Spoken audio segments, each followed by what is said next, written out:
Welcome to the ThunderCast, your Marshall Athletics podcast produced by the fans, for the fans, with your hosts, Russ Livingood and KD Hudnall. We're bringing you the thundering word on the thundering herd each and every week, so keep it right here.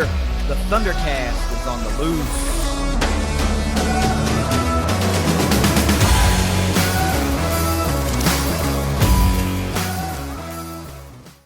Thanks for downloading another episode of the ThunderCast. You can follow us on Twitter at ThunderCast_pod. Please subscribe to the show on your favorite podcasting outlet. And if you enjoy the video format, we sure would appreciate you to like and share and subscribe on the ThunderCast YouTube channel as well. Russell, was a highly positive week in some areas and another negative in others. And Yep. For whatever reason, we just can't get a full positive week. It's been a while, and it kind of sucks. But we've got a lot to cover. We've got a great 5 things, and you know some really great things we've got to talk about. So we need to get going. We need to get into this. Let's get a quick word from our sponsors at 304carwreck.com. If you've been injured in a car wreck, visit 304carwreck.com on the web or on Facebook. What happens when an Ohio driver crashes into a West Virginia driver in Kentucky? That can be a mess. But if you can dream it up, Jason and Matt have probably been there, done that, and gotten their clients paid. Don't fight the insurance companies alone. Contact Jason and Matt at 304carwreck.com. Where to begin? I understand it's the 5 things that every herd fan needs to know this week, but let's talk about what that encapsulates. So let's get it rolling. Give me 5 things every herd fan needs to know this week. 5 things every herd fan needs to know this week, as always, brought to you by IgniteLink, the Tri-State's premier IT management team. A little bit of break from the format this week, KD. All of these things are about men's soccer, so I won't have them numbered or anything, but there's 5+ things to talk about in here. But we're going to kick off and say shortly after we recorded last week for our 5 things, Marshall swept the Sunbelt Conference Men's Soccer Player of the Week awards. Mm-hmm. Alexander Sterngard won Offensive Player of the Week. He had a goal, his first with Marshall, and then he also had an assist in that game against, I think it was South Carolina when this was coming out. And then Gabriel Parada won Defensive Player of the Week, shockingly for the first time this year, considering he had a a conference leading 8.5 clean sheets, shutouts this year.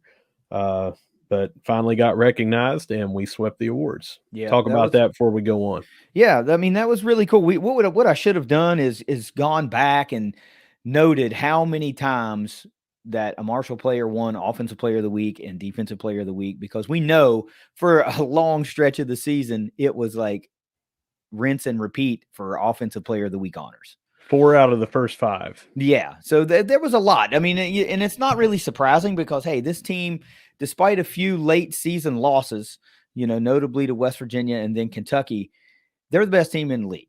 So it's not surprising that they continually put of the week honors out there. And it was a great way to close out the season. We had talked about they needed to bounce back and they needed a little bit of help to secure a Sunbelt Conference championship. They were able to do that, but individually, just as a herd team and then individual players, some of those guys really took some ownership and were like, you know what? We are not who we've been the last week or so.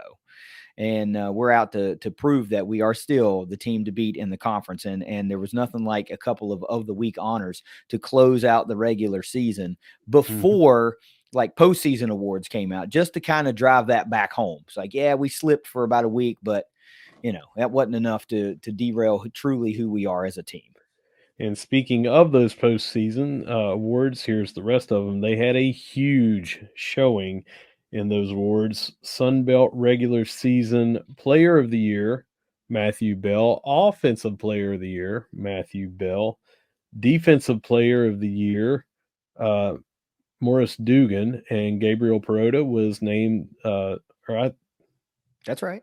Keeper of the Year. I wrote down Mhm. Yeah, I wrote down defensive player of the year, which is what Dugan got. I just Yeah. wrote it down twice. But all three of them obviously named to the first team, Mhm. which you would expect the players of the year are going to be on your first team, right? But we we see Morris Dugan there, defensive player of the year. Sometimes these things go under the radar, not the player of the year, of course, but I mean their contributions in the game because they don't get a goal Mhm. and things like that. But our defense is what makes us so great. Yes, we have guys that can light up the net, but every single game when you're having clean sheets, it's not just Perota down there. It's keeping people from getting in a good shot, even getting onto that end of the field, forcing turnovers, intercepting the ball and taking it down and getting back on the offensive. And Dugan is a huge part of that. Reminds me a couple of years ago, Colin Masiunas. He was so great defensively. Uh, we had him go out with an injury and we fell off for a couple Mhm. of weeks, toward the end of the season. So great to see guys like that get recognized. Perota, only one defensive player of the week getting recognized. Defensive player of the week getting recognized as the keeper of the year. Great Yeah, and recognition. don't forget, like, some of these guys that were big contributors they transferred in this year. Yeah, yeah, So, they're making the most of their 1 year with the Herd, and the Herd plays such complementary soccer, right? Because you widely known as this team that can just put on an offensive barrage, and they can make a match get out of hand on an opponent really quickly, 2, 3, 4 goals, bam, bam, bam. But it is the defense that continually gives the ball back to this so lethal Herd offense that goes unnoticed just because of the nature of the scoring being at a premium in the yeah. game of soccer. But you're right, man. I mean, we control the ball so much and keep our opponents out of our end of the field so often that the play of a keeper like Perota just gets amplified because he doesn't. I'm not going to say he has a job. He has an easy job, but man, you can't tell me that a smothering defense isn't a huge luxury for a goalkeeper to know he doesn't have to stop. I don't know, let's say 15 or 20 shots on goal, right? Yeah. He only might have like 6 or 8, to deal with. And when you've got a guy that's that good anyway in Perota, limiting the number of attempts that he has to face, it just tells you that this Herd team is built for the long haul. They're a championship team. They're built to win a championship. And we saw that already with the regular season championship. I know we're going to talk about it in a little bit. We're already seeing that a little bit in the SBC tournament. And even if they happen to fall short, there's no way they're not going to enter into the NCAA tournament, right? So everything is still on the table. The biggest of big goals is still on the table for this Herd team. And man, they're just so damn fun to watch. They really are. Yeah. And to finish this out, we mentioned the first team and everything, but we also got Okiyoshi made the second team. So I kind of expected we might have seen somebody else on there, Simone Silva, um, blanking on the game, Garcia Pascual. He's been injured a lot, but a lot of those guys did some major, major damage on the year. But I think 4 players on the first team and second team is very respectful. But I kind of figured we'd see some more as dominant as we were.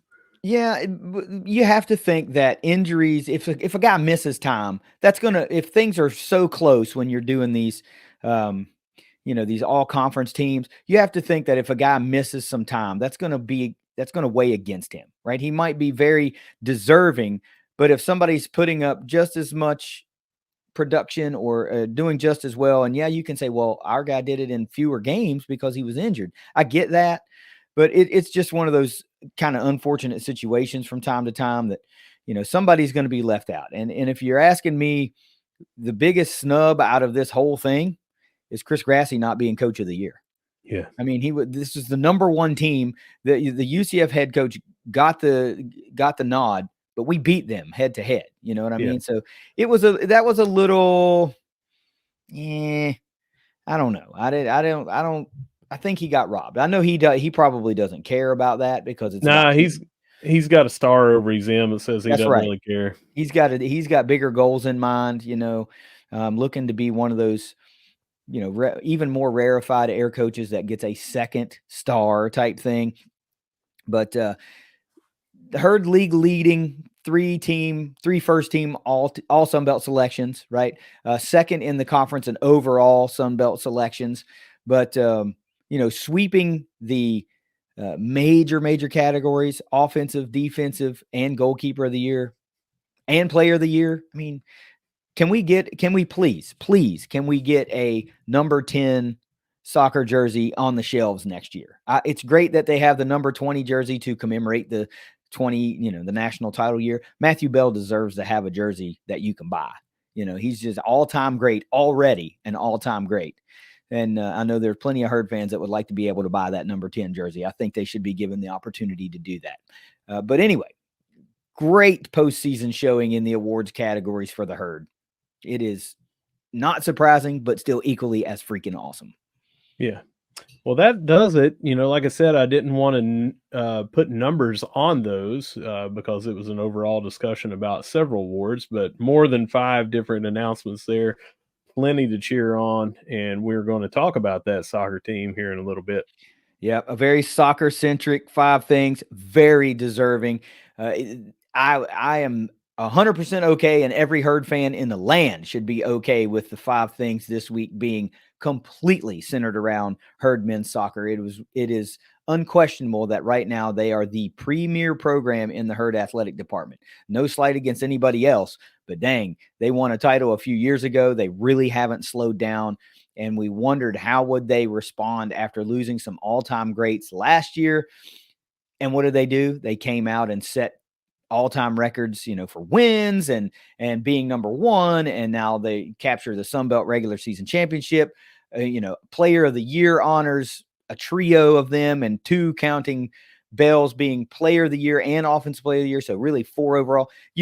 There is no argument. There is no argument right now that the men's soccer team is not Marshall's premier athletic program. They are so deserving of all the shine that we give them and even more. My question to you is, do you want to go around the Herd or do you want to move into a recap? Let's do the recap first and then go around the Herd. Fair enough.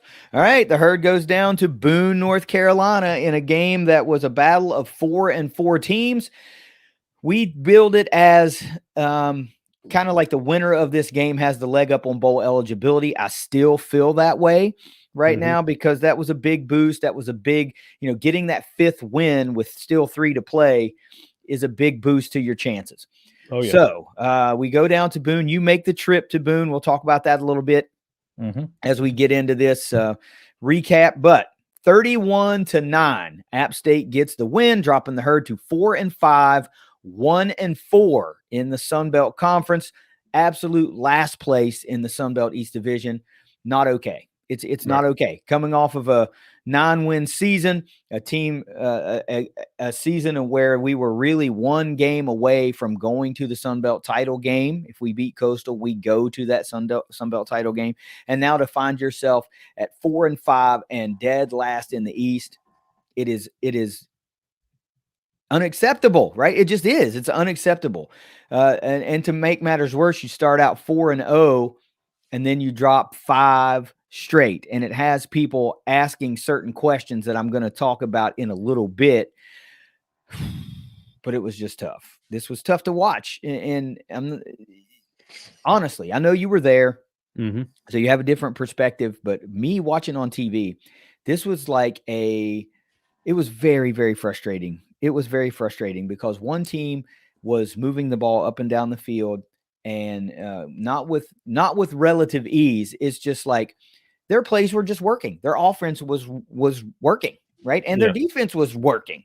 And ours was struggling. Our offense was struggling mightily, man. And even when we would have a nice big gainer, it would be called back on a penalty, or it would be, something would happen that you got a nice drive going and interception in the end zone. And it's like, man, it's like continually. And this is just, I don't care what you chalk it up to. Some people are going to chalk it up to the quarterback. Some people are going to chalk it up to the offensive line. Some people are going to chalk it up to, receivers that can't get separation. Some people are going to chalk it up to whatever they want to chalk it up to. But really, it's a kind of a little bit of everything.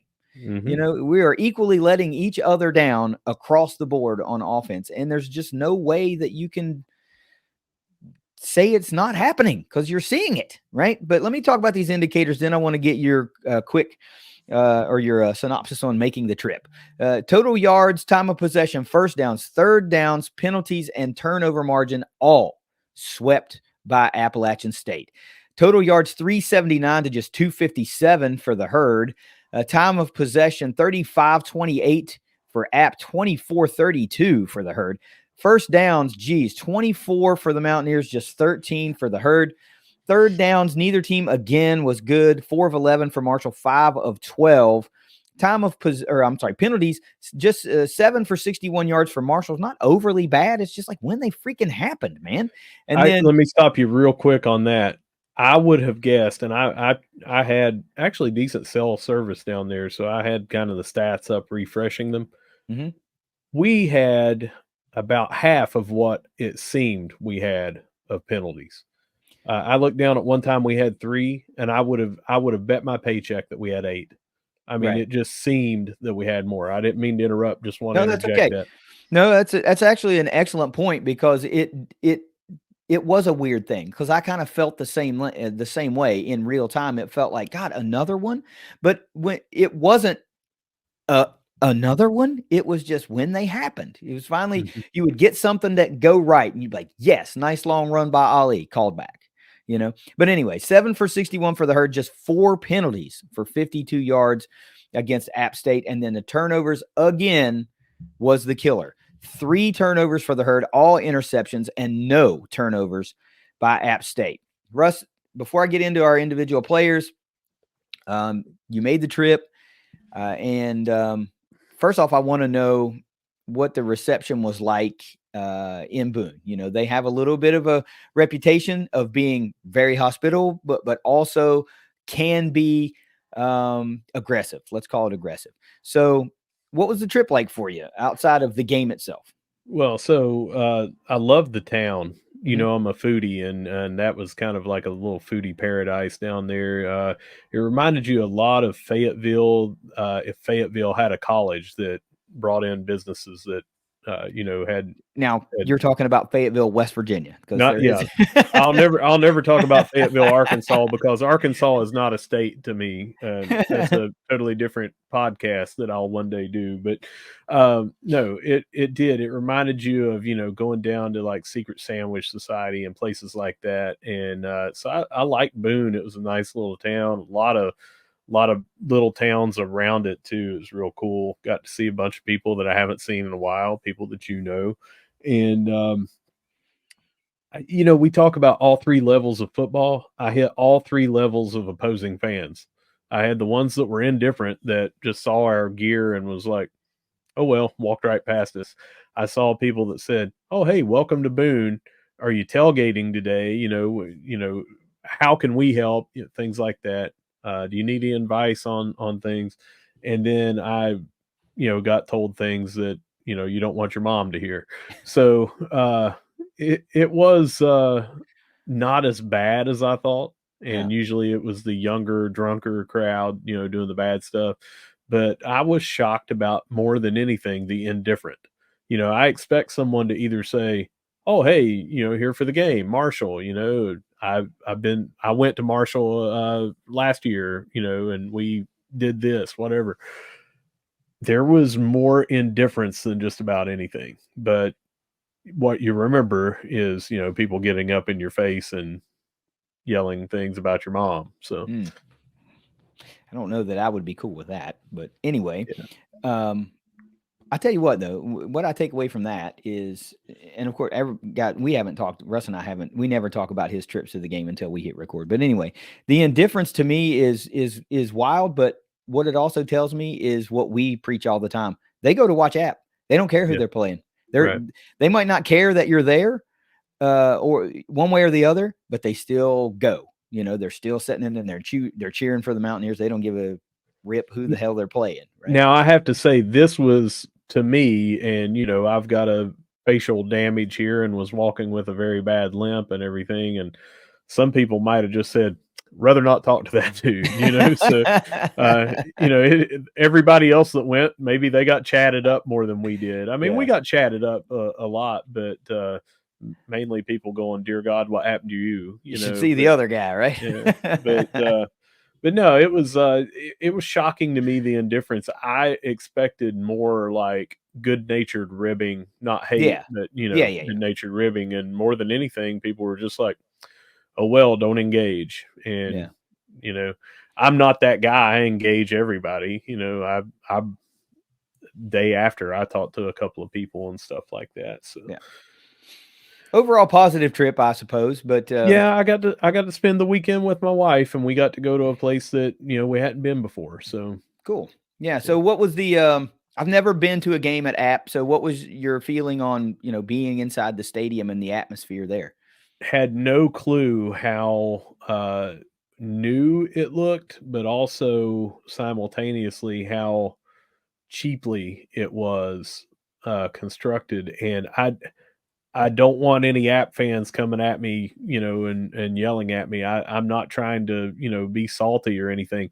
I didn't know that every bleacher, that the entire thing was just aluminum. There was no concrete or anything. It looked like, I'm sure it had concrete supports or steel beam supports underneath, but it was just, everything about it was aluminum. There were no concrete steps. Everything was aluminum.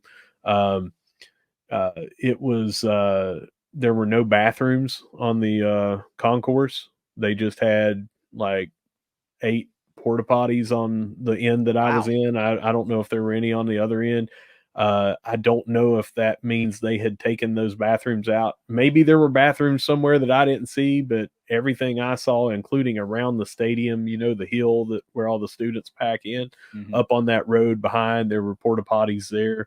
It was just porta potties everywhere. Wow, that's kind of surprising. Yeah, there were only like maybe 2 side by side concession stands lines that you could get in for food right in the middle of the stadium side that we were on, and then they had like across from that just a makeshift table with skirts around it and things like that for beer. They had beer tub there and beer coolers and such, but it was just surprising to me, and that's what I'm saying when I say cheap.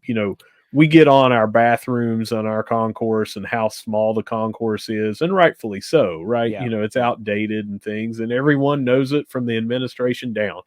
But we have bathrooms that you can actually go in instead of getting in a porta potty.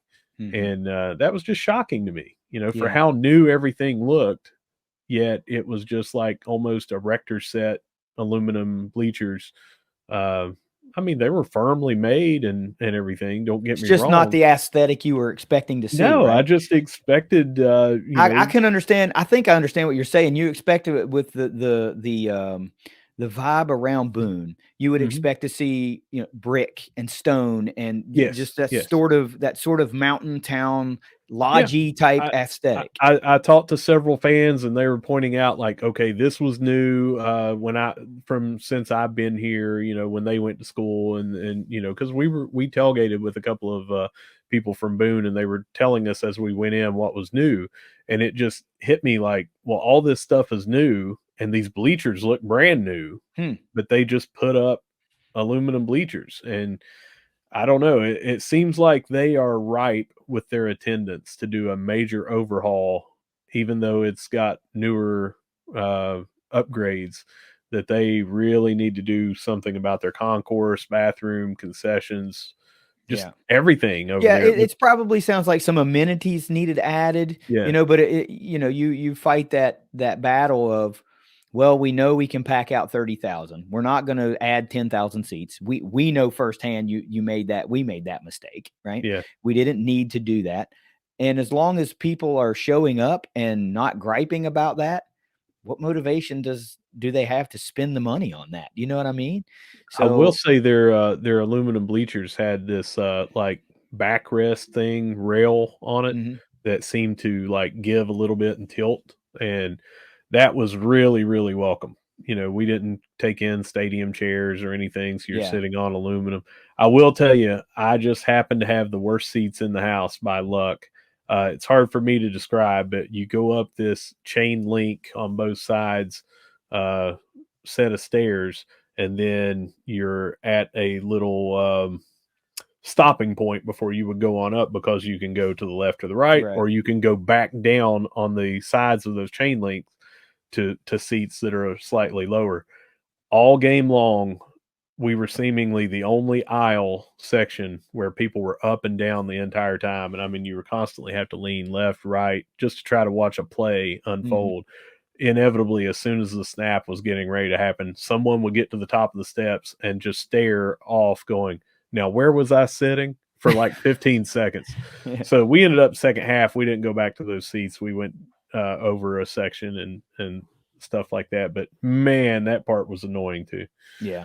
But overall, I'm assuming it was a positive trip despite the loss. I mean, anytime you can go see the Herd on the road and check out a Yeah, new town yeah. and get a vibe for that town, that's usually a lot of The fun. the road trips for me are separate from Yeah, yeah. the victory on the field, because I want to win every single one, and it sucks losing. But Yeah. getting to go to the different things, just like last week, I got to spend time with my roommate Luke. This time I got to spend time with some friends I hadn't seen in a while, and my wife. So Yeah. Well, let's talk about what our guys did. How about let's that? do it. Cam Fancher, only quarterback to play for the Herd, which is surprising to me. I thought we might at least see a package of plays or something to keep Cole Pennington like in game speed action, but we didn't see that. Cam looked markedly more looked markedly more mobile this week. But through the air, 14 of 25, just 144 yards, 1 touchdown, 3 interceptions, 10 carries on the day for 35 yards. He was sacked 3 times. Rasheen Ali led the way for the Herd on the ground, 13 carries, just 13 carries again, 79 yards, leads the way for the Herd, 6.1 yards per carry. He had a long of 43, and then he had another big run, at least one that I can remember, called back. So he could have easily had a well over 100-yard day, but he did not. Jaden Harrison had just 1 catch on the day for 35 yards. That 35 yards leads the day for the Herd. Caleb McMillan led the team in receptions with 3 for 28 yards. And the bright spot on offense, young tight end Sean Salas. He had in this game his first career reception for the Herd, and then followed that up later with his first career touchdown, the only touchdown of the day for the Herd. He goes 2 receptions for 19 yards with that 1 touchdown. It was great to see him get on the field and show that he can make plays in the receiving game. We'd been wanting to see him for a while. He was dinged up last year, and it's nice to see him get an opportunity and then to make the most of those opportunities. He had 1 drop on the day later in the game, but I'll tell you what, I'll trade a drop for a touchdown any day of the week, because touchdowns just aren't coming for the Herd right now, and drops are always there. So great game for Sean Salas. I'm really happy for him, really happy for his family. We've been able to become fairly close to the Salases over the past couple of years, and I'm really happy for them, man. They make the trip to Huntington from Texas, I believe it is, for the home games. And Near Dallas, Fort Worth yeah, area. and first couple games I went to, I ran into them both times, and I'm really happy for them. Sean's an easy kid to cheer for, and they're a good family, so I'm glad he was a bright spot in the offense. So bullet points for me. We finally scored an offensive touchdown, the first time in 11 quarters. We went for 2. That was a failed conversion. Then it was the 3rd straight game under 10 points for the Herd. And I saw a stat. I'm not going to swear that this is accurate, but I'm feeling like it probably is. This is the first time ever in the FBS era since 1997 that Marshall has scored under 10 points in 3 straight games. I mean, that is not where you want to be, right? Because we've had some bad games. We've had stretches of bad games. We've had bad seasons, but to see stuff like this is that I wouldn't have guessed that, but it happens. And then penalties again took away too many big plays for the Herd. Turnovers absolutely killed the Herd yet again. It just wasn't good. So let me get a thought do you want to save your stuff for grades, or do you want to have any comments after I do these stats? Well, I'll have a couple of comments, and Okay. I've also got my keys written down if you Well, want I to do breeze too. through those. Later, but I got to do Yeah. defense. Yeah. I'll just say on offense, I don't have it up here. I'm going from memory, so if I'm off on this, I'm sorry. But I believe we had 59 yards of offense in the first half. That is unacceptable. Mm-hmm. We know several games this year we've gone into the half 3 points, scoreless, things like that. It's been a problem all year. But we, in some of those, at least were moving the ball down the field. And in this, like you said earlier, we would move the ball down the field. It would either be negated immediately with a callback, so it didn't even happen, or we would turn it over, or we would just go 3 and out after, or not 3 and out, but 3 consecutive, plays that didn't get a first down, so we had to punt right after a big gain. So it was just 59 yards of offense in the first half, and that's anemic. And, obviously, no one, coaching staff, players, fans, no one wants that. It's a problem, and I feel like if we knew what the answer was, it would be taken care of. And I don't think that it's any one thing. You said earlier that some people want to pin it only on the quarterback, some people want to pin it only on the offensive line, some people want to pin it only on the wide receivers, and so on. And I feel like it's got to be everybody when you're looking at 59 yards and not able to score a touchdown in 11 quarters is what it amounted to. It's just a little bit of everything. Yeah, I don't care what it is. Sure. Actually, I That's don't. what I I'm don't saying. really. I don't care. I don't care. It's you. You can't go game after game without being able to score and move the ball. Right. Everybody's hurt, man. Everybody. The people we're playing against are also hurt. You know what I mean? It's when does it end? Like when does I don't know what to say. It is like when does it when does it stop? Because Well, you have to do something. At some point you have to get up off the mat and be able to move the ball. it's clear to me that Rasheen Ali is not at 100%. Otherwise, he would have more carries and touches. And he does show good burst, but it also showed me, he tends to break away on those long runs, and he got chased down. Yeah. And he ended up running out of bounds instead of taking that extra 1 yard. I don't know that he would have gotten another yard, 2 yards. I definitely don't think in his position that he could have busted through the would-be tackle and gone on into the end zone. No, if the zip were there, that tackle wouldn't have not even come into the equation. They wouldn't. Yeah, he seems like he's a step down. He seems like cutting is not where he normally is at the elite level. It shows that he's hurt, and that shows how important he is to our offense, because these last few games he's either been out or limited to, I don't want to say half the carries, but it seems like that's a good enough, give or take percentage where he would be. And it just shows that when he's down, everything around him is just not working, because if they don't have to contain Ali, and I mean, he rushed for 6.1 yards per carry and broke one for 43.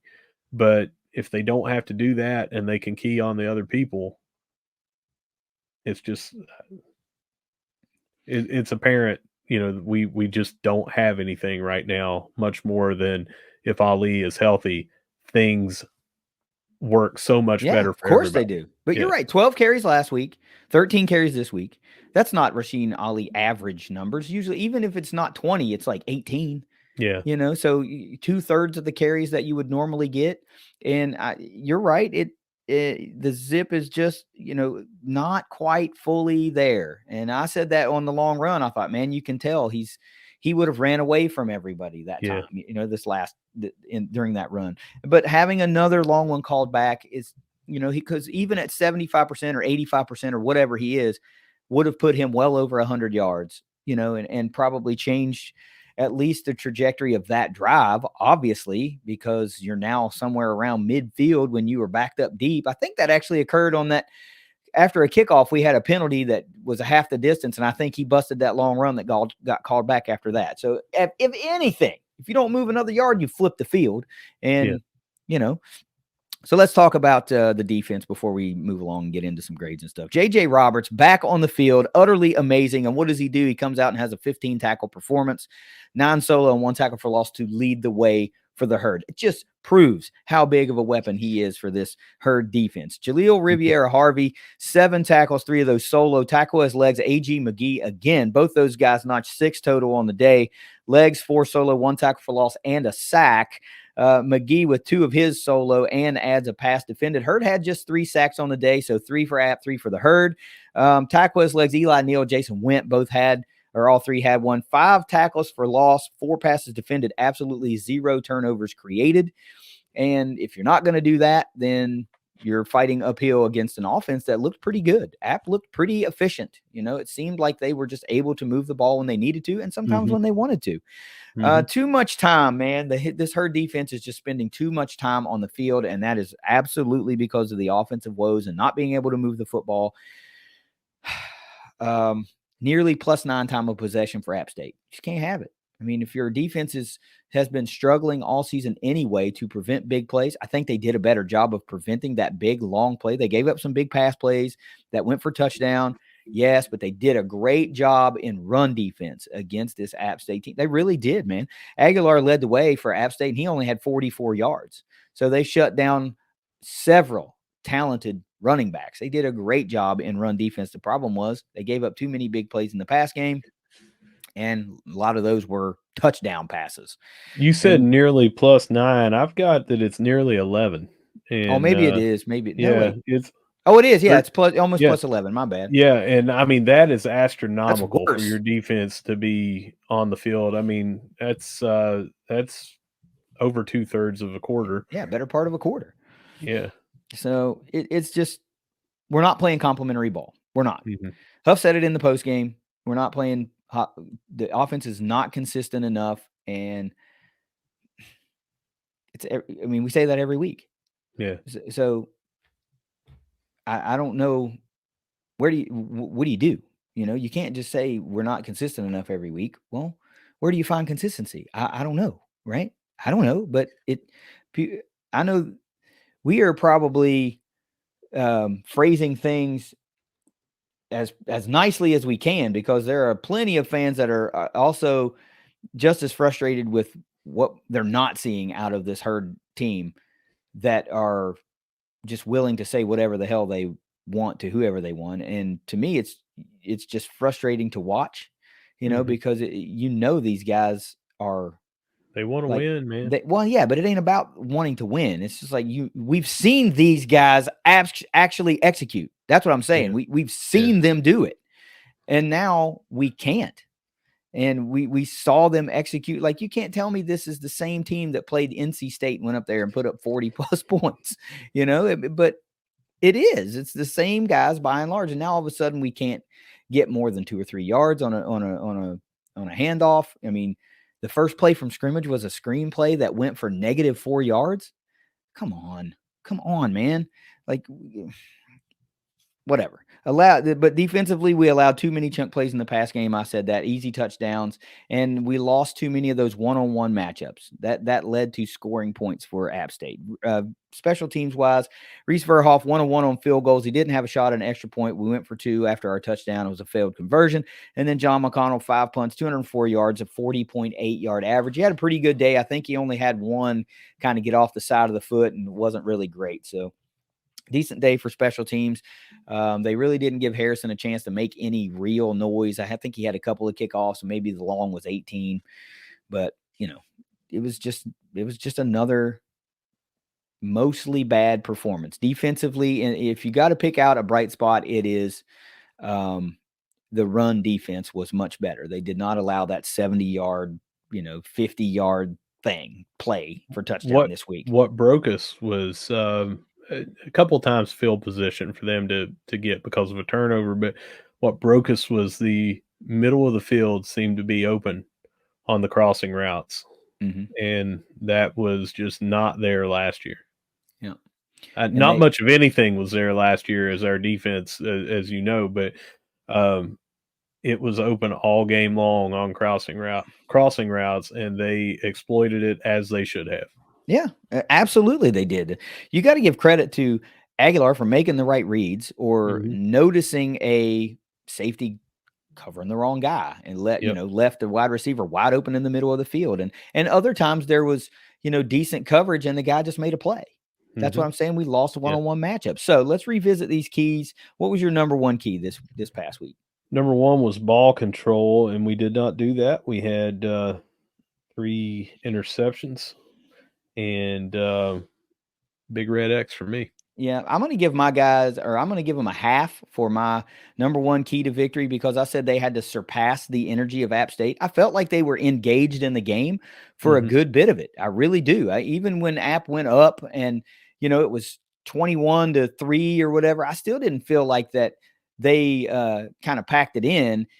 But in the second half, once the not being able to consistently move the football just kept being around, the energy level just went down, and App was able to kind of squirrel the game away. They didn't do anything that was, of any consequence. They scored again, but, I thought this could be way worse. I thought it could be way worse, but our guys didn't pack it in. So they kept the energy up, and they looked like they were engaged much more than the Coastal game, and especially in the first half. But half for me. What was number 2 for you? Score early, red X for me. We had 3 points at halftime. We did get on the board before they did. We kicked the field goal, but that wasn't what I was talking about. I said this offense, if you remember, this offense has to come out and put up a touchdown early to get the monkey off their back. For anything more or less, just confidence and to show App, hey, this is not the Coastal Marshall. This is this week's Marshall, and we're here to score. Didn't happen. Red X. Yep. My number 2 was score any way possible. I told you I didn't give a shit how they scored. I just put points on the board.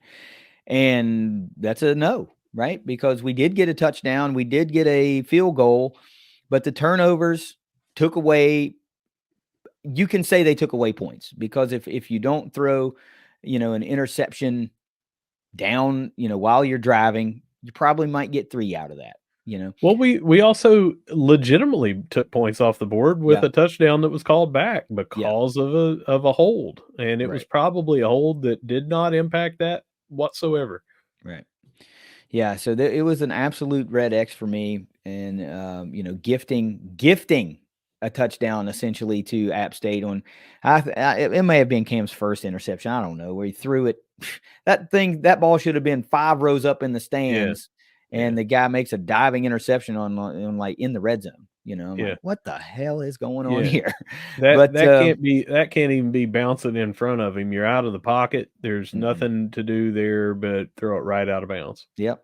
So big red X. What was number 3 for you? Let's see. Quarterback needs silencing numbers. Red X.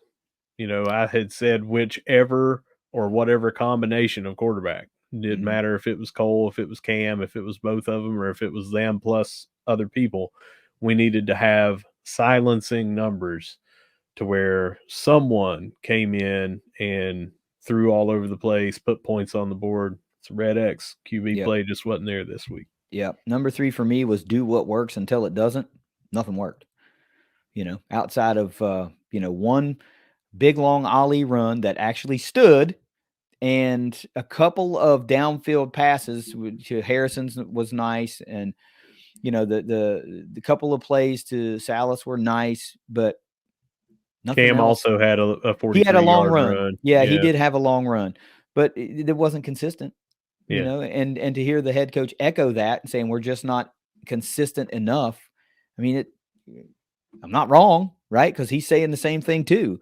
So nothing really worked consistently. The runs weren't working consistently. The passing wasn't working consistently. I don't know what the hell the problem is, but it seems like if teams have relative success running a basic offense against us, and we can't run a basic offense and have any legitimate success. And then when you compound it by only being able to go like 25% or 30% on third down, like if you can't get big gains, you have to be good on third down.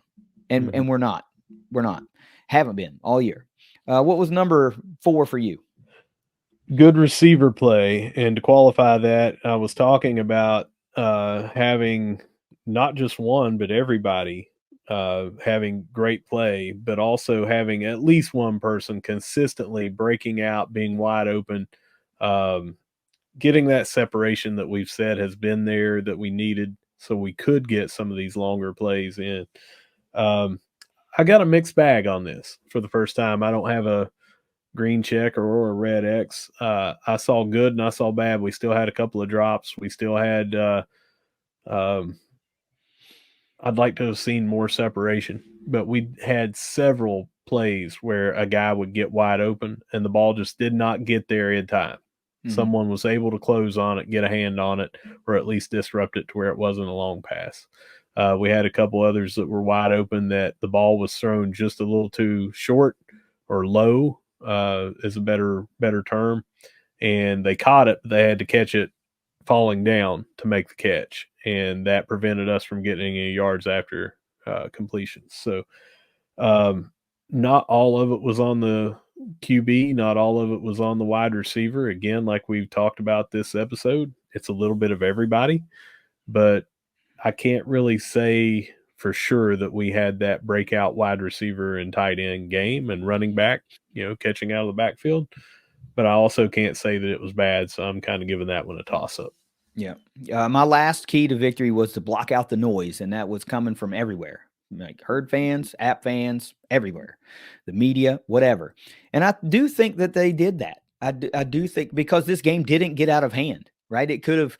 If App would have, it feels like if App would have kept their foot on the pedal and truly wanted to like keep pushing the issue to score and score and score. It felt like they could have if they wanted to. Marshall made several good stands. Had a fourth down stop, I believe. And, they did some things to stop the momentum and quiet the crowd. So I feel like they did block out the noise really well.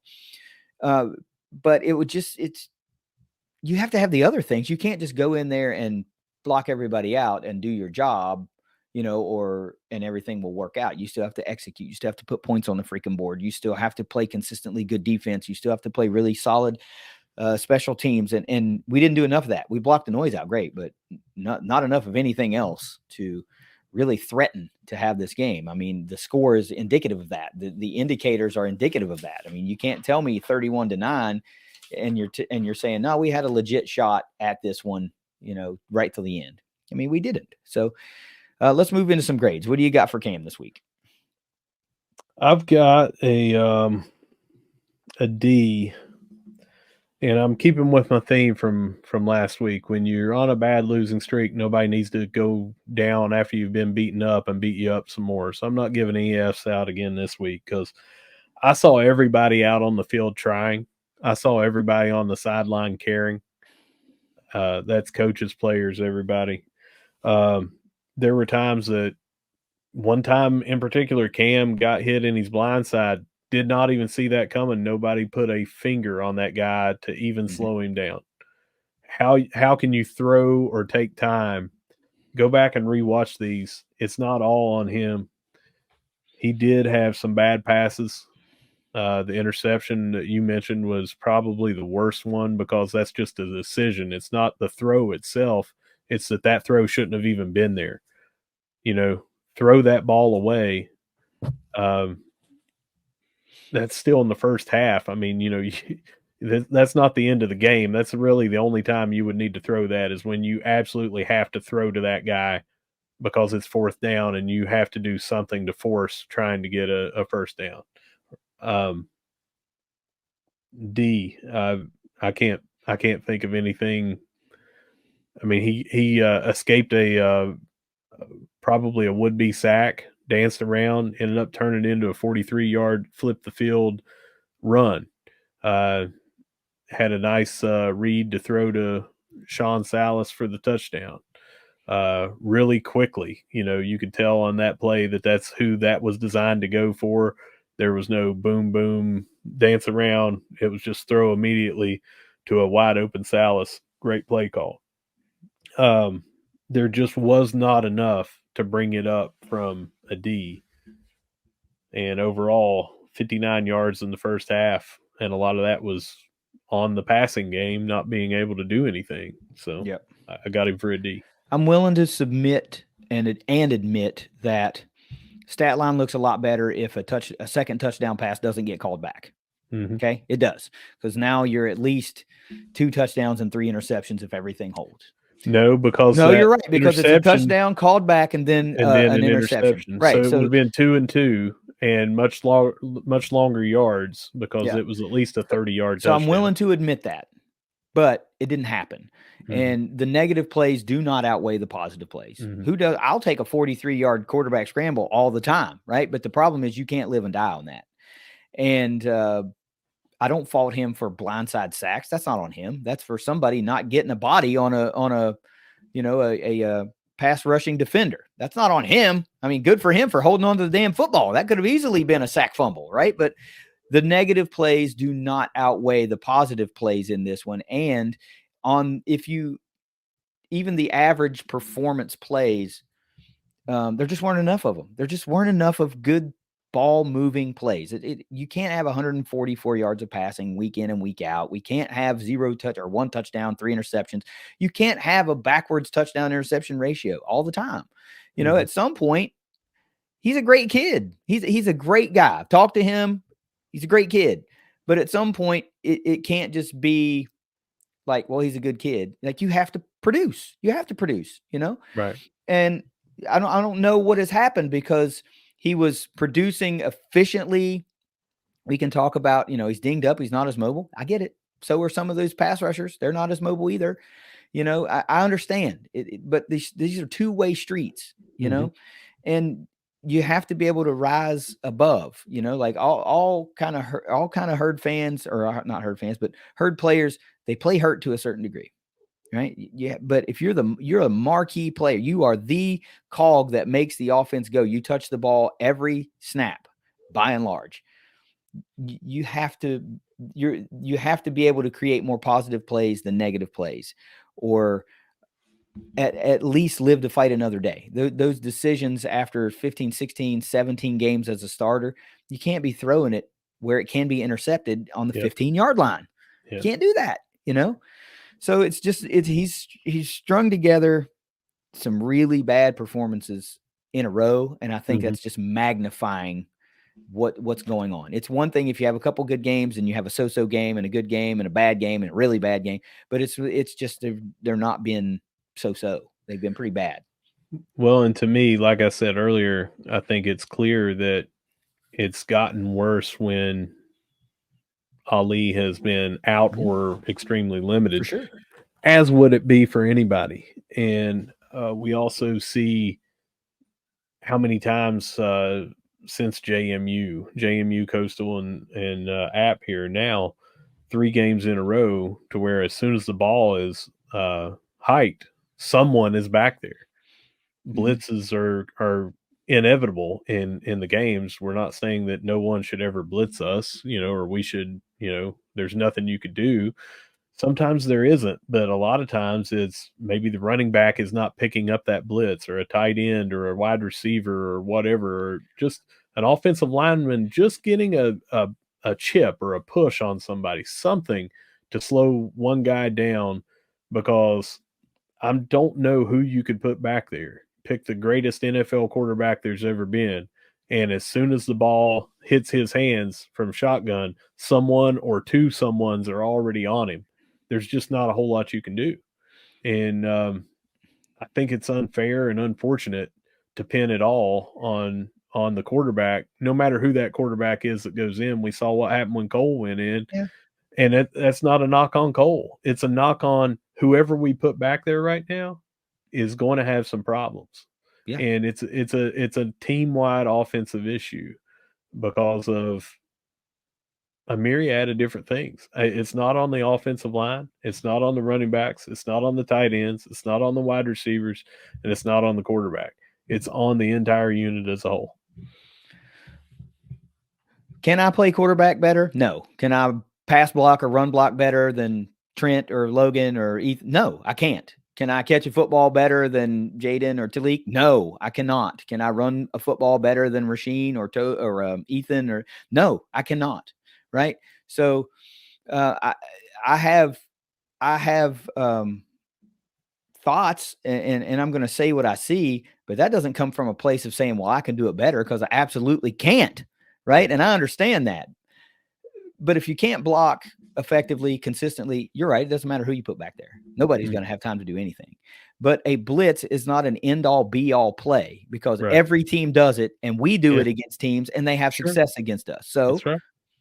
what the hell? That's what I'm saying. It can't just be we can't move the ball, because other teams move the ball on us, and we do the same things offensively and defensively that they do. And we're not doing anything. Now, the last thing I'm going to say about the quarterback is I am not calling for a quarterback change, right? Because you can still make it to a bowl game.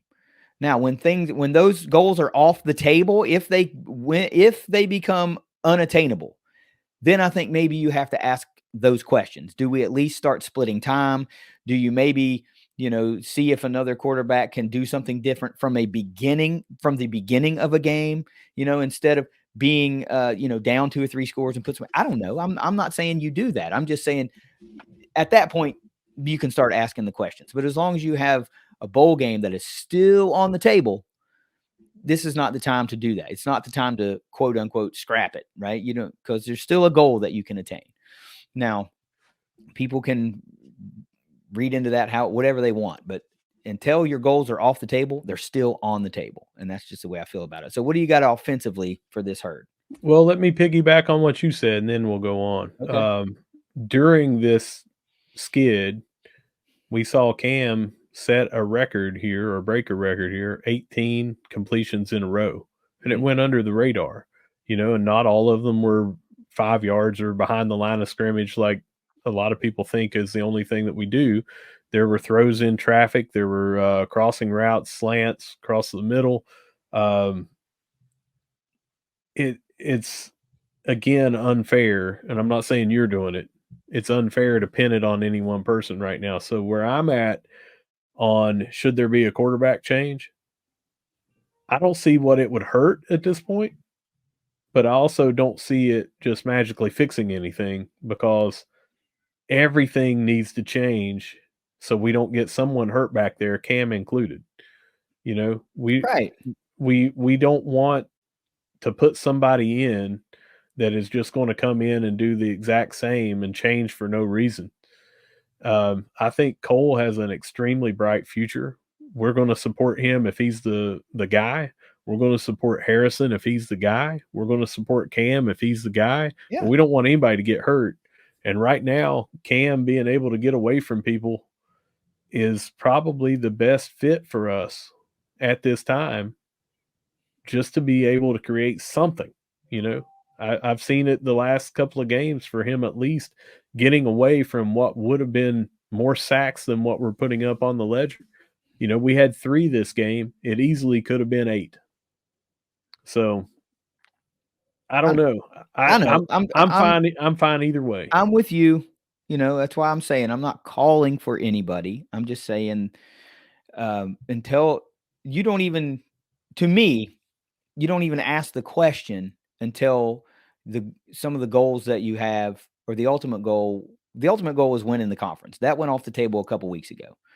And now the only goal you really have left is to make a bowl game, right? So until your goals are exhausted and you really truly are planning for next season, you're using some game time to play some young players, get them some game experience, rest some guys that are truly maybe dinged up and trying to give it a go, then you don't ask these questions. You just don't throw it up in the air and say, well, let's see what happens for this last month or this last 3 weeks. So what do you got for this herd offense? Herd offense, I've got a D minus. They more than anything on the yards, it's what we already talked about, the penalties that negated the plays, that negated the first downs, that negated a touchdown. You're talking about taking a guaranteed 6 off the board, but potentially more. Just way too inconsistent, not able to move the chains, not able to put points up on the board. D-. Yeah. I'll tell you what's scary to me is that we have gotten to a point in this season where we are cheering and happy that we scored a touchdown. That is frightening as hell to me, because I know people are making jokes about it and, first time in 11 quarters, whatever. But when we're like, all right, that streak's over, man, we are not at that level. That is not Marshall football. And it has not been for a very, very long time. So when you get to that point to where fans are like, great, that record's over or that streak is over, man, something's up. Something's up, right? And I don't say that lightly. I'm not one of these guys that's like the sky is falling, but there are comparisons being made from this team to some other teams in the past, 15 years or so that you don't want to be in that comparison, and I'll hit some of those data points in a minute, but it's just bad offensively right now. So what do you got for defense? I got a D. They just left the field open to be picked apart. It seemed to be over the middle of the field, and gave up some chunk plays. Seemed like they missed some tackles. Again, had Aguilar dead to rights in the backfield. Would have been a loss. Would have really, really helped us, get a punt 10 yards after we let him get back to the line of scrimmage, like a 16 to 18 yard scramble for him to get 10 yards, move the chains. Just things like that, man. It's give him a D. I'm going to notch up just slightly. They're going to get a C for me because of how well they did bottling up this App State rushing attack overall. 150 yards is going to show up on the stat total, right? But no one player tore them apart. We didn't give up a 100-yard rusher. 44 yards, 43 yards. That was really Nate Noel's dangerous, and he played. He'd been dinged up the past couple of weeks, and he played in this game. They did a really good job just in the run game, and that was nice. The pass game, not necessarily a 80 degree switch, but it was close. Because there were some bad coverages that led to really bad looking touchdowns. You're like, man, who was covering that guy? And then during the broadcast one time, they showed a replay of that, and the announcers actually broke down and circled like, okay, well, this safety is supposed to cover this guy, and he followed that guy, leaving this receiver wide open. And when you see it like that, and they were saying the thing like, ooh, in the film room, they ain't gonna want to see that in the film room because it was you made the wrong decision. You went to the wrong coverage, covered the wrong guy, and left your guy wide open. So on the back end, it was bad. J.J. Roberts being back on the field, that was awesome. Yeah. Having him back just 2 weeks after what we all thought was a horrific injury, and then to come out and lead the team 15 tackles, baller. Kid's baller. Special teams, what do you got? I got a B. They didn't do anything bad. There just wasn't anything really big and impactful. There wasn't a lot of attempts to do anything. McConnell had the most to do, and he did well enough, averaged over 40 on his punts, but there weren't a lot to do for returns. I did love to see us, which I'm going to talk about in coaching, love to see us try the pass on the backwards pass on the kickoff return just to try to do something. Ultimately, it did not work, but we tried it.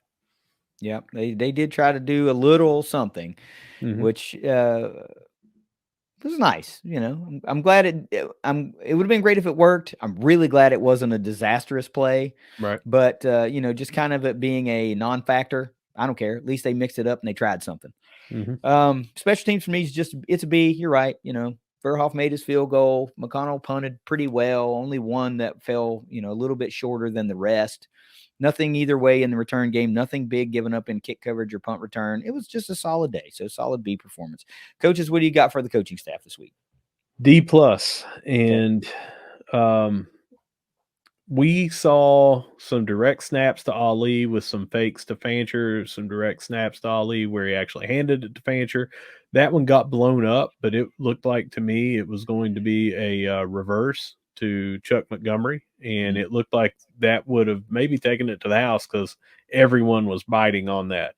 They bit on it so hard they stopped it before it got to progress. But we have consistently come out in not the same package. We had double stacks on both sides, which we've done several times this year. We were flat though. It did not work. So, and that's offense, that's defense, that's everything, that's special teams. Like I said, trying that on special teams, great call. If it goes to the house, everyone's going to be talking about it, right? It just did not work. But it was not from lack of trying. So I'm not giving any kind of dings on, well, that was a bad play call, that was a bad formation, that was a bad whatever. It all just comes down to we didn't win. We didn't score 10 points. We gave up way too many over the field, or over the middle of the field. It's a D plus. Coaches take the brunt of it a lot, and they're getting it in this grade. Well, they have to, because that's leadership. I say it over and over again. Good leaders give the credit to everybody else, and they take 100% of the brunt of things. But the bottom line is, it's 5 straight losses. That's it. Right.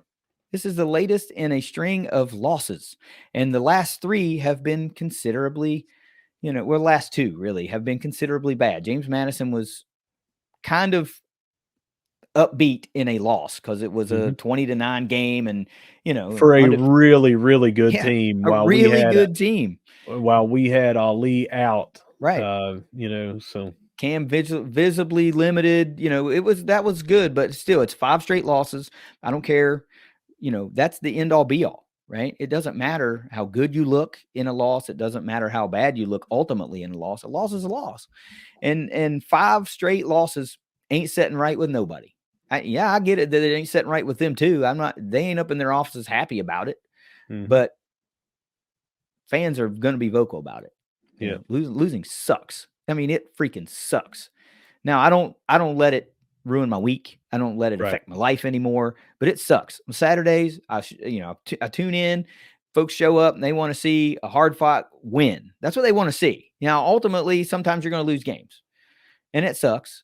But when you start a losing streak, 2, 3, 4, and when you get to 5, people start going, all right, man, this season's kind of a wrap. That's what people do. But this is just not who we are as Marshall fans or Marshall football, right? We don't lose 5 straight all the time. That's not a season in and season out thing. And we had high hopes for this season. We thought we'd be a 9-10 win team, and now we're hoping maybe to get to 6. That's tough. That's a tough pill to swallow.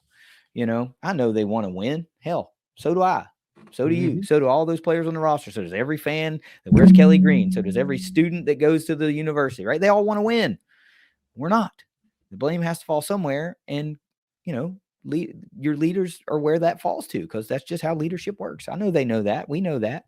When I do something terrible, when I make a decision that is a bad decision, which I make many, I take it. I own up to it. It's just how it works. What do you got for the fans? Got a C.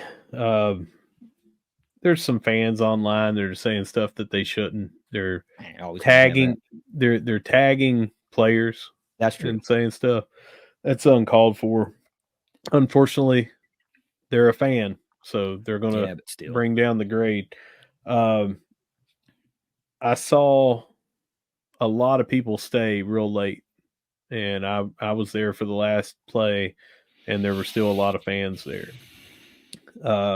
There being, after 4 straight losses, people driving down to Boone, 4.5 hours away, spending their money, spending their time. That says something. You know, there's a lot of people that can't wait to go this week coming up to the 75 game. That says something. Mm-hmm. So a lot of people think that we get on the fans a lot on here, and it's basically like what I was talking about, the app fans coming up and yelling in your face stuff about you and your school and things like that, when all you're doing is they're supporting your school. There's no reason for them to do that. They get the bad rap. Well, it's the same thing for the fans that we talk about here. Most of the people that are watching and listening right now, we're not talking about you. You know, you're consuming content about something that you love. Mm-hmm. People that are negative about the team, this isn't about you either, you know, because you have a right to say, hey, things aren't going well. You have a right to complain. You know, we have never said that you couldn't. What do you say all the time? You're not the fan police. We're not the fan police. But it's the ones that are saying the things that are just, they're bad takes, you know. Yeah. Saying someone couldn't coach at a junior high, someone couldn't be the quarterback at a high school, you know, that's just wrong statements. It's said out of frustration, but it's said out of being a dickbag too. You know, don't do that. You know, these are 18 to 22-year-old kids that are trying to win for your alma mater, and they're playing hurt.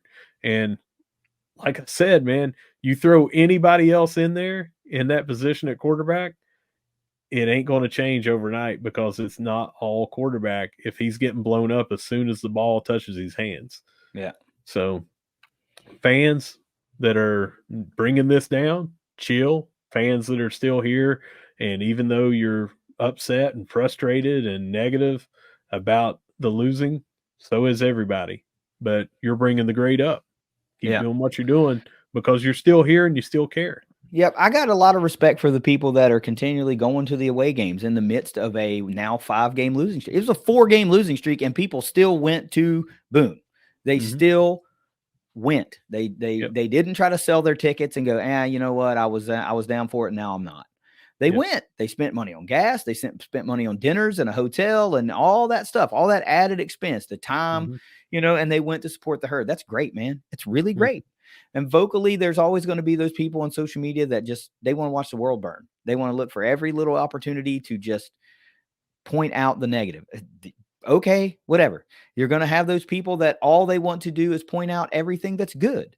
Okay, whatever. You know, I'm neither one of those people. I try to remain perpetually optimistic, but there are times when you just can't be, because it's not working. You know, it just doesn't, it's not enjoyable to watch. Doesn't mean I'm not going to watch. It's just not fun. You know, it's frustrating, but I'm still going to tune in, and I'm not mean tweeting during games. I'm just, you know, and I get chastised for not being mean enough. Like, what? Like, so what? Like, I've voiced my frustrations. I've been doing this for years, long before the ThunderCast was a thing, and I was tweeting from that account. When we would have a bad play, this is the thing that got me the most. So I do this all the time. You have a bad play or something, you end a drive, and I just tweet, welp, or I would tweet, well, shit, or well, crap. You know, like, what do you want me to say? I don't care what you want me to say. First of all, I don't care, because I'm not going to just start dragging people. That's my way of going, well, that didn't work out, did it? Shit. You know, that sucks.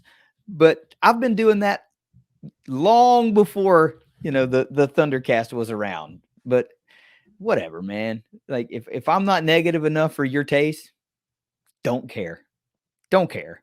You know, you're invited to not listen. You can if you want, but you can also not. I don't care.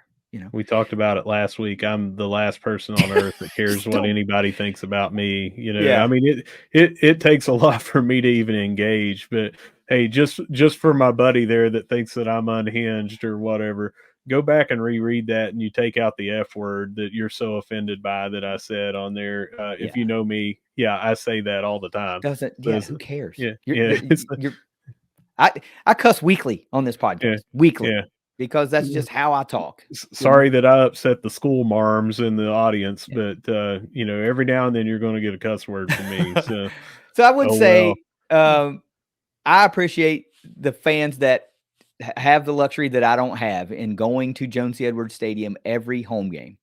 that really, I say that and I mean that because I'm jealous that I can't do that. I miss not being able to go to home games every week. It's such a thing that I miss, and folks get to do that. So when you make the conscious choice to go, I I, I think that's awesome. Yeah, You man. know, There's so many fans that we interact with on social media that I saw there at the game and everything, and some even though I don't know your face to your handle and stuff like that said, "Hey, I saw you at the game," that sort of thing. Uh, Even though they have been negative, rightfully so, like we're saying, yeah, we're losing, but even though they've been negative and wanting better, again, rightfully so, they made the trip. You yeah. know, they care. I They think the care. only thing I have a problem with is like you said, people tagging players and Yeah, just being hurtful. it's unnecessary. And then some of them will try to make an excuse for it. Well, I'm just a kid. I'm not an adult, and I'm just a whatever. I don't I don't care if like. you're 8 years So old. what? Yeah. Yeah. So what?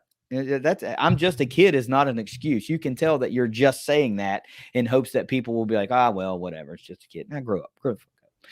Anyway, what do you got for the overall grade this week?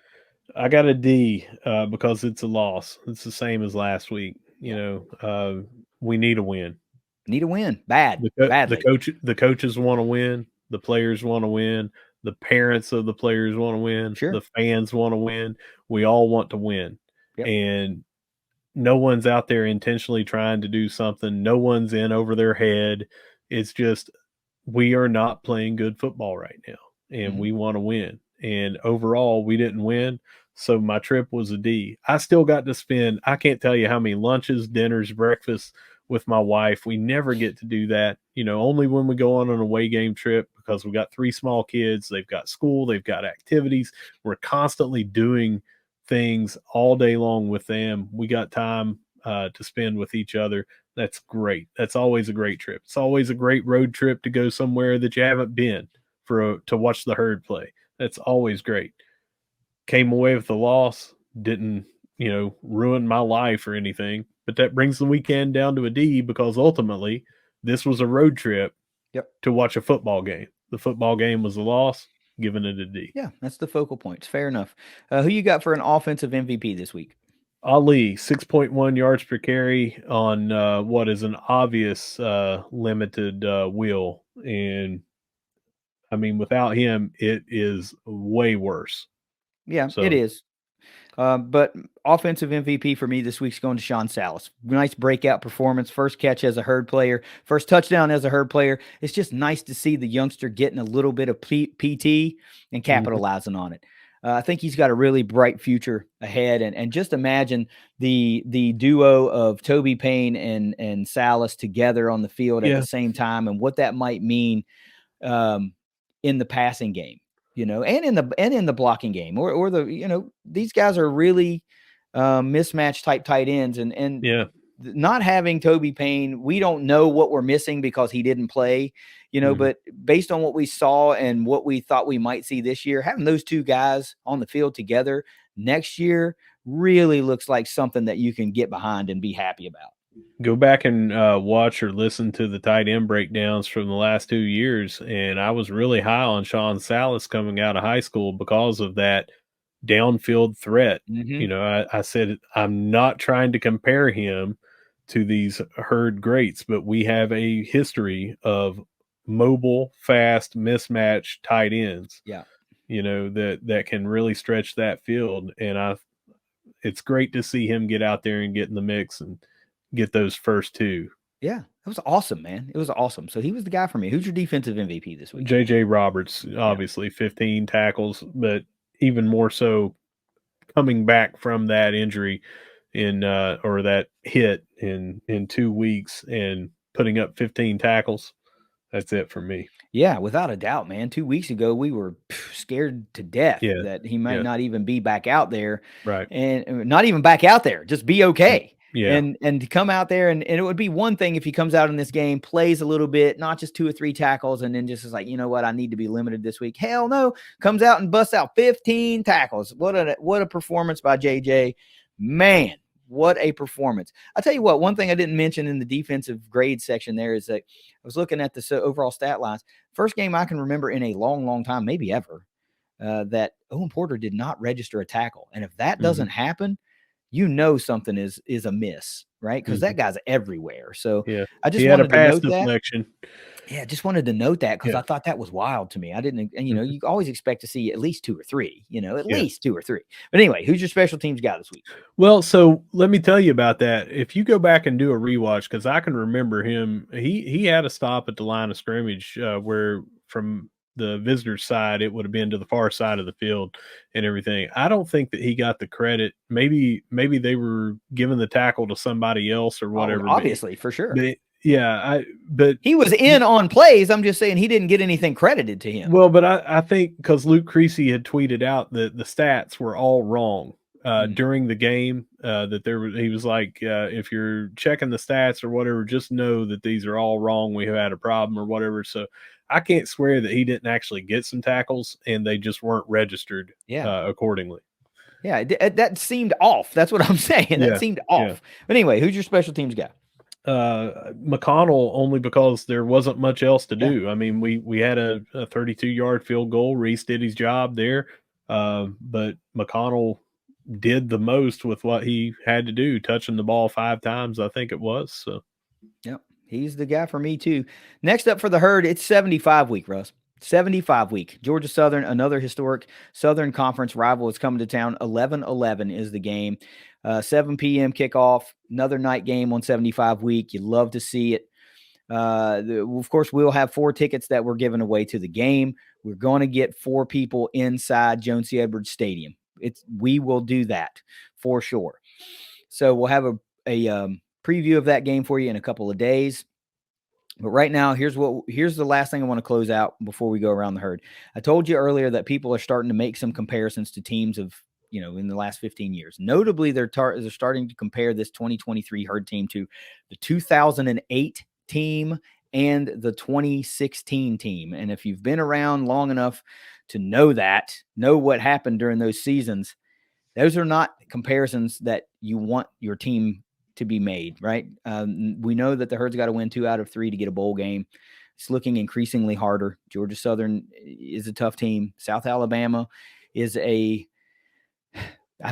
knows who you're going to get with them week to week, much like the Herd. And Arkansas State is an improved team.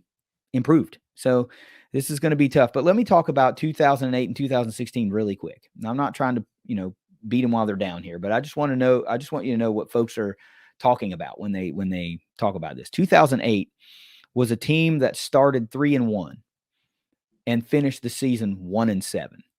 That's the type of thing, and most famously that 2008 season is going to be remembered for the game against Houston where the guy broke his leg and the cart's in the back corner of the end zone. But from a record standpoint, it started off pretty well, 3-1, and then ended 1-7. Then in 2016, that wasn't that long ago, 8 seasons ago, in the same season, we had a 4-game losing streak, a 3-game losing streak, and a 2-game losing streak, right?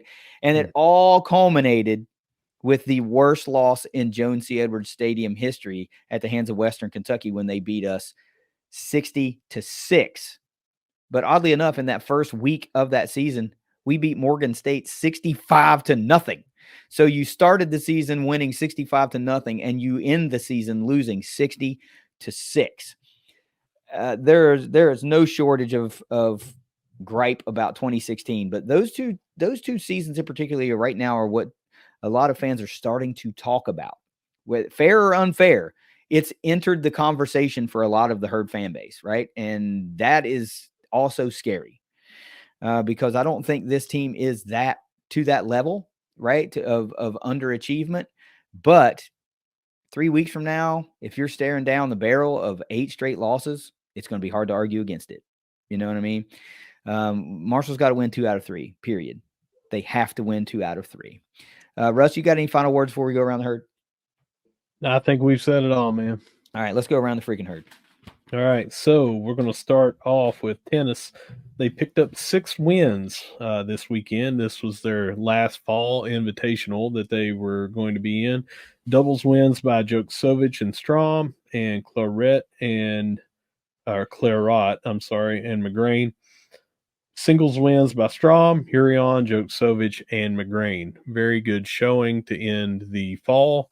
And as we had talked, it seems like this is just kind of the tune-up in the off season before you go over and get into the actual conference schedule and your meat of the schedule. So looking for big things from them. Had a great year last year. Looks like they're already hitting their stride this year. Yep. Cross country, they will actually be going to one other thing. We said last week, they had the Sun Belt Conference. I thought that was the end of it, but they have Mid-Atlantic Regionals this Friday. So I hope to have some good news Saturday to bring to everybody, if not Friday night. Yep. Swimming and diving. Man, I've just got to go to the article on this because I saw that, man. I saw like a laundry list of accomplishments here. So they're 0-1. They did lose in this meet, but they set 22 season bests and saw Grace Kelsheimer qualify for the 1 meter dive at the NCAA diving zones. And that was their very first Sun Belt Conference meet. So you had tweeted this was the last now sport to get to go in and enter into Sun Belt Conference play. They had 19 top 3 finishes, including 8 first place winners at the 16 event meet. 8 first place winners out of the 16 event meet. I'll say that again. Yeah. Half of the events we won and still ended up not winning the overall event, which is wild as hell to me. But yes, that laundry list of accomplishments is unbelievable. And we kind of alluded to the fact that we had a general casual conversation at a tailgate a couple of weeks ago. I think it was the Virginia Tech game with Coach Ian Walsh, and he had mentioned some of the things that this team was had on the radar as far as accomplishments that were on the table. And man, coming out of the gate like this, you can tell he wasn't just blowing smoke. Like there are some big things on the horizon for Herd Swim and Dive. And I think it tells me that we might need to pay a little bit closer attention to swim and dive moving forward this season. Yeah. All right. So next is volleyball. They lost 3-0 and 3-1 to James Madison this past weekend, and the slide continues. Hopefully they can get out of it. Arkansas State Friday and Saturday, 7 p.m. and 2 p.m. Eastern Standard Time, respectively. Women's basketball, the season kicks off for them Thursday night at George Mason, 7 p.m. Then they travel to Chattanooga on Sunday at 2 p.m. If you're looking for something to watch, I am eagerly looking forward to seeing how they do. Coming off that 127 point showing. No, I was trying to find the tickets that we have for women's basketball to see when the home opener is, and it's not till November 20th. Yeah, it's down there quite a bit. 2 weeks from today. Yeah, as we record on Monday the 6th, by the way. Yeah. Men's basketball, they won their second fans first game, 103-85, and then they open the season tonight, right here in just a few minutes at the CAM against Queens at 7 p.m. On Thursday, they will play inside the Greenbrier for that Radford game, and that's at 7 p.m. I don't think that one will be televised because I don't know the logistics of them getting an ESPN Plus setup down there. But if we hear differently, we'll let everybody know beforehand. Yeah, and of course, we've got a giveaway up right now, so all you got to do is make sure you're following the ThunderCast Twitter account and, like the post, and you got a shot at win our tickets. I don't know that if you haven't entered by now, by the time this episode gets put up, we will probably have already given away the tickets. I say that to say this. Make sure you're paying attention because we give away tickets to every home game, men's and women's. So really all you got to do is go to the game, be able to go to the game, follow the Twitter account most of the time, and like the post. From time to time, Russ will also give a game's worth of tickets away on Facebook because, sometimes I'm tied up and aren't able to monitor and accurately give away those tickets in a timely fashion, but we give tickets away for every game. And that every ticketed event. We've got 2 upper bowl seats that are on the aisle. So, in section 203, great view. So all you got to do is enter. We make it really easy. But anyway, ready for some herd basketball tonight. Ready. We owe Queens one. They got us last year at their house. Remember, 1-point loss down to the last second. We owe them one. So anyway, what else we got? Men's soccer, and that's it for me, won their first round game of the SBC tournament yesterday against Old Dominion, 2-0. I was there. I did have to leave. Didn't get to see the second goal. Had to go pick up my pup from the border from the weekend. But that goal, the first goal to put us up in the second half, was probably the best pass I've seen in person from Matthew Bell. Man, he laid it right in between seemingly 4 different people, put it right in position, and led to the goal. And man, that place was rocking. I don't know if anybody is listening and if they heard this on the broadcast and couldn't go to the game, but they took the drums away.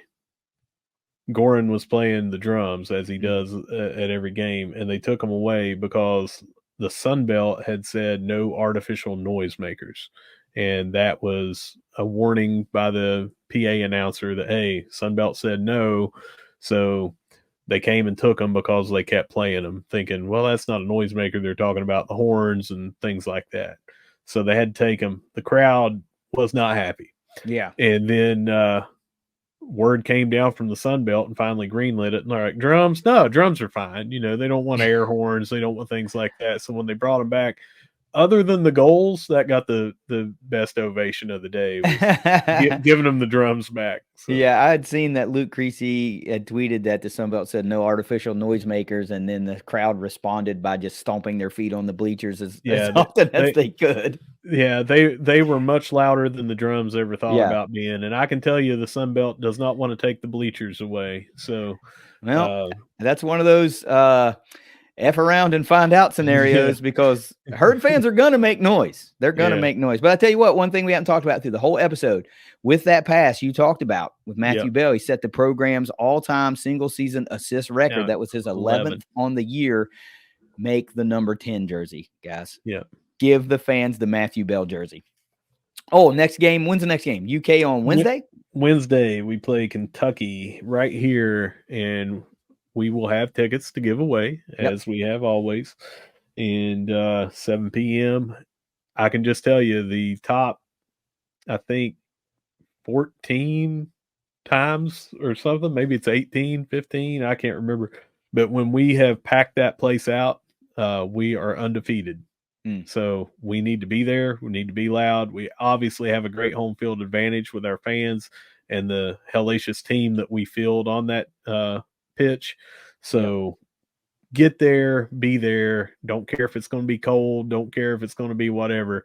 Get there, make some noise, make the Sun Belt say, stop making so much noise, and let's get us another victory.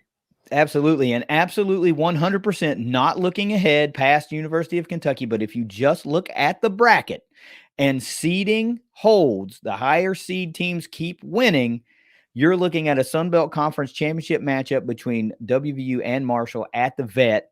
And we're planting the seed now.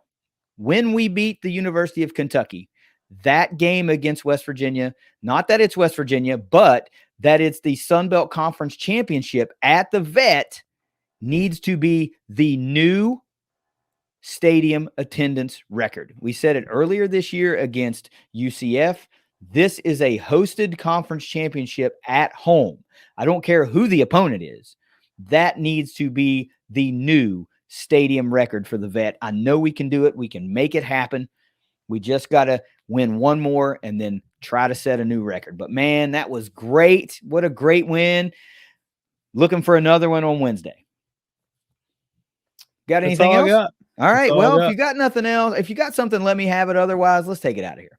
Yeah, whether you see us at the Cam, whether you see us at the Joan, or whether you see us over at the Vet, 7 p.m. on Wednesday, bringing home another win in this tournament, no matter where you see us. We're going to be saying, go Herd. Go Herd. It's the ThunderCast, guys. It is 75 week, and that's what it's all about. We'll see you at the Joan this weekend.